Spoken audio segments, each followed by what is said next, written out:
দেশের চলচ্চিত্রের ইতিহাসে আয়ের দিক থেকে সকল সিনেমাকে পেছনে ফেলতে চলেছে শাকিব খানের তুফান। গেলুদুল আজহায় মুক্তির পরবর্তী 4 সপ্তাহ প্রেক্ষাগৃহে দর্শক টানছে সিনেমাটি। সিঙ্গেল স্ক্রিন ও মাল্টিপ্লেক্সে এখনও তুফান ঝড় বইছে, যে কারণে সিনেমা সংশ্লিষ্টরা দাবি করছেন তুফান অতীতের সকল রেকর্ড ভেঙে ফেলবে।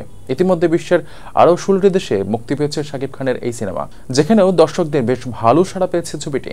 সবকিছু মিলে কারো দাবি আয়ের দিক থেকে তুফান 100 কোটিরও মাইলফলক ছুঁয়ে ফেলতে পারে।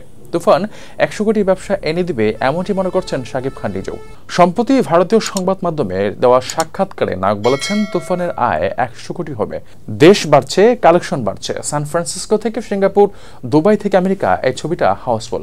আমার প্রিয়তমার সময় ডাবলিং বা ফ্রান্সের ছবির রেজাল্ট দেখেছি। নায়ক বলেন, এই ছবিটা প্রতিযোগিতা করছে প্রভাস ও দীপিকার বিগ বাজেটের সিনেমা কালকির সঙ্গে। ওটার পাশে আমার ছবি দর্শক টানছে আমেরিকা, ইংল্যান্ড, স্পেনে। আমরা কিন্তু জিতেছি। মানুষ এত ভালোবাসা কেন আমার প্রতি জানি না। সিনেমা মুক্তির আগেই শাকিব বলেছিলেন তুফান 100 কোটির বেশি ব্যবসা করলে তাকে 25 ভাগ দিতে হবে প্রযোজকদের। সেটাই আবারও স্মরণ করে দিয়েছেন তিনি।